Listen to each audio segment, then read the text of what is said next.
Hey guys, I just want to do a video real fast, and this is a question that I've been getting quite a bit. And the question is, Gerald, I found vacant properties, vacant houses. What do I do next? I'm driving for dollars. I found a vacant lot, found vacant houses, vacant apartment complex. What do I do next? Great question. So I'm going to go through a series of 4 steps. Okay, follow these steps.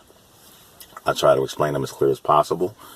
That way it'll help any of you out, whether you're a part of the House Flipping Family Facebook group or you're a subscriber here on YouTube. Just want to go ahead and let me bless some people. So once you find these properties, let's assume it's a house or a series of houses. You get the addresses. And what you want to do is go to the local county website and type in the addresses. So in a link in the description, step 1. Go to the local city website. So once you go ahead and click the link, click that big red button that says 50 state search. Okay. Go ahead and click on the particular state that it's in, and click on the county, and click on the city, put in the address. Once you put in the address, that'll show you everything, or a lot of stuff. How many bedrooms, how many baths, when they bought it, what's owed against the property, tax liens, that type of thing. Once you gather all this information, you're going to go to step number 2, and you're going to go ahead and find out the values of the properties. Step number 2 will be several websites where you can go ahead and plug in the address, type in the address, and it'll give you some values of what the properties are worth.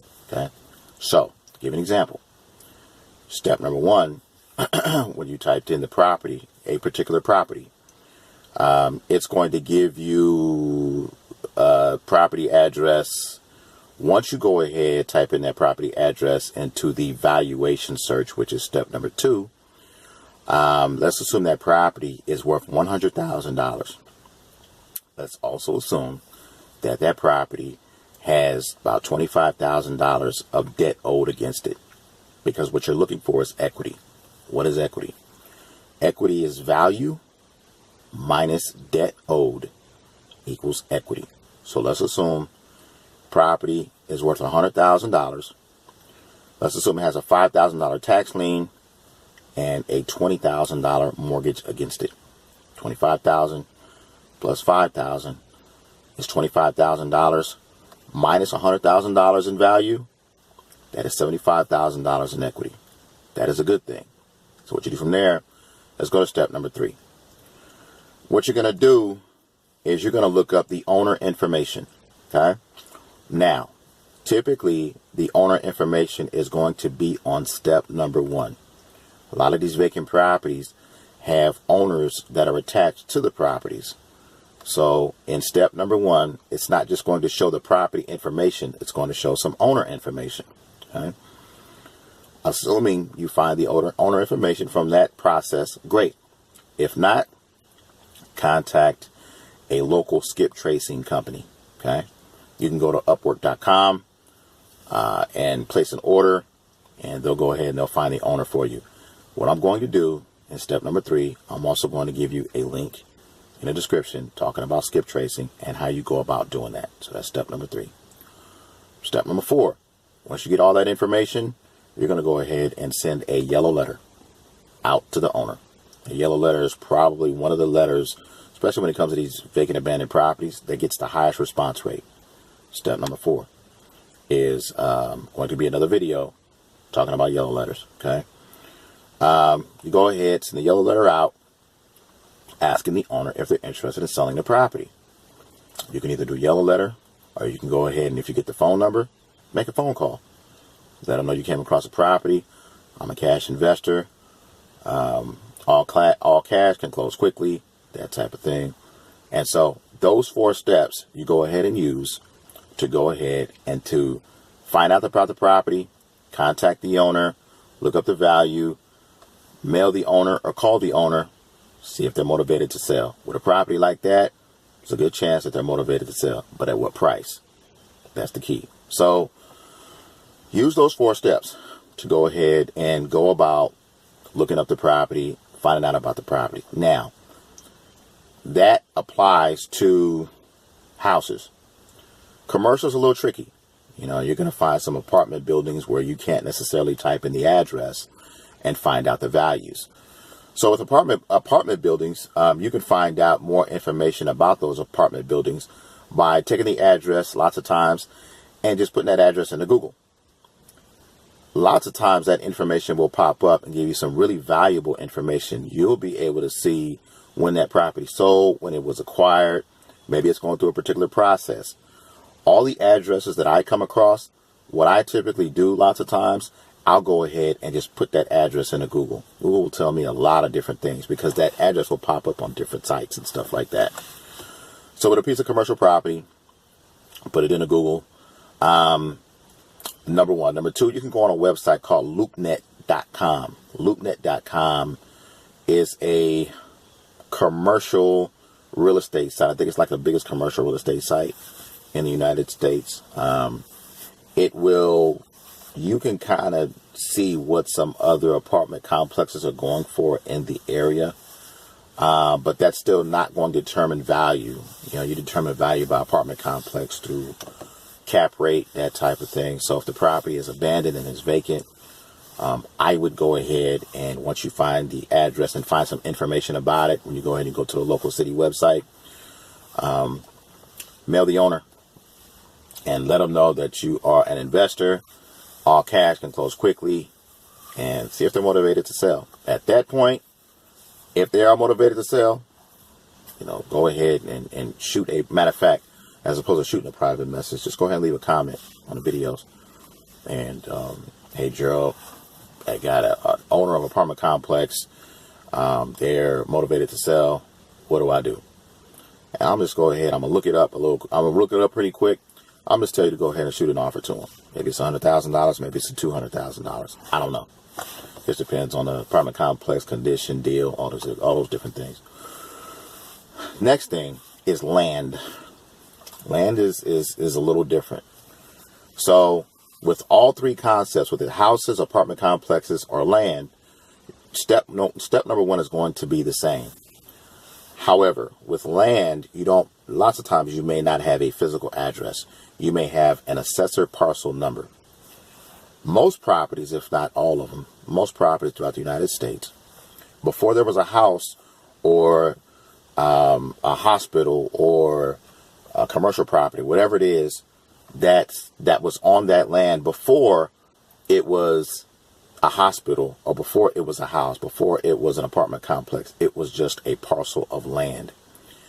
Every parcel of land is attached to it an assessor parcel number. It's kind of like us with a social security number. Assessor parcel number will tell you the identity of a piece of land. It's just like when you go ahead and you type in a house address. You know, house address is going to tell you some things about that house. Once a piece of land has a house attached to it, it kind of takes on a different identity.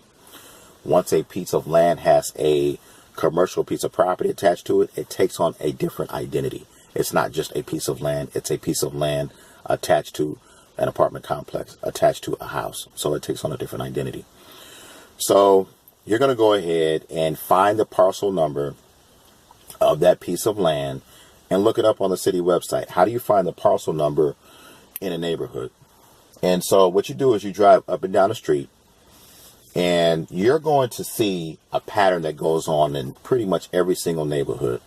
So in my area out here, every sixth number is an address. So I'll give you an example. Let's say it's 1234 Main Street. The next address will be 1240 Main Street. Next address will be 1246 Main Street.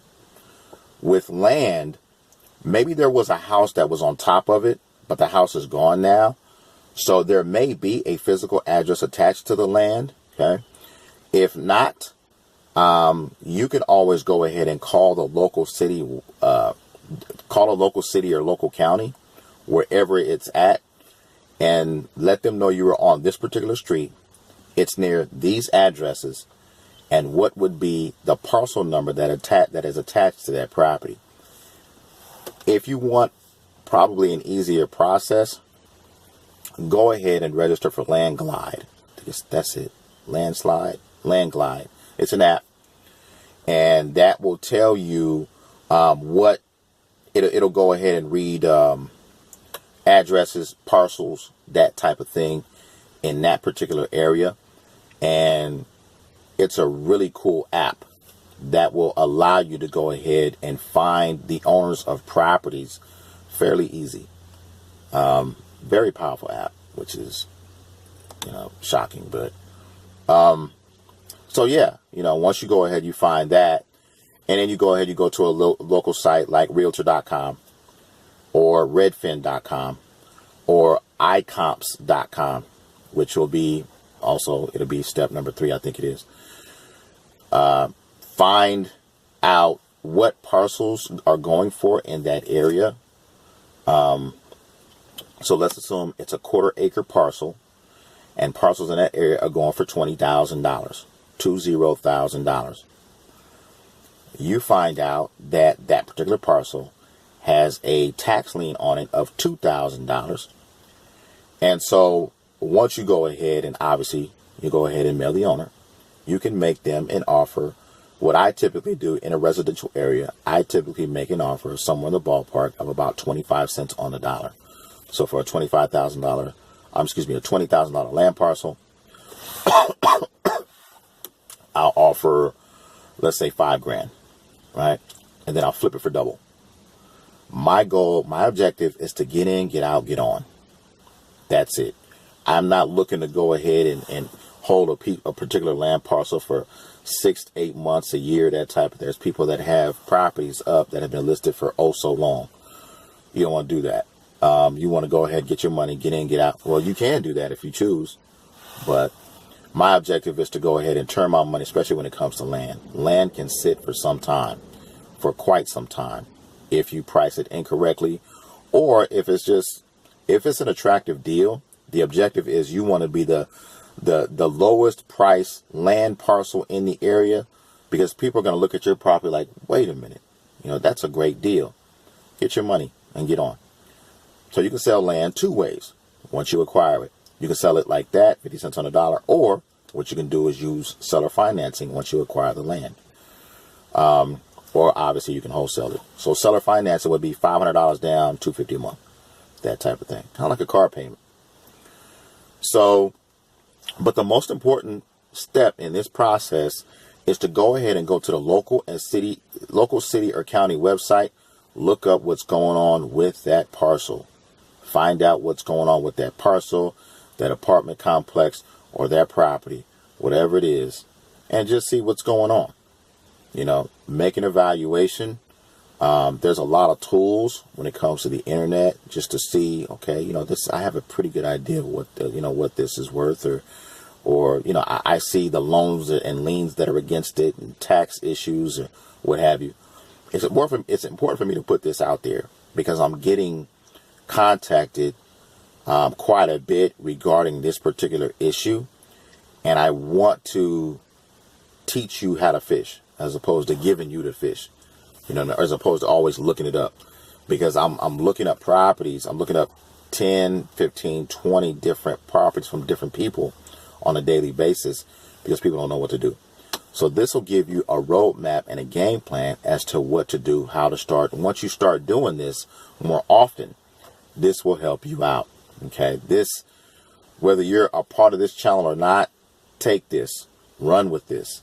If you're working for another investor somewhere out there, take it, run with it, because I know they may not tell you, but this video will tell you, look, that you would save them a ton of time by just going ahead and applying these simple steps. Okay, and then as you make money, and then you can transition into the paid services that will make your life a little easier. Okay, this is Gerald. You guys have a good day.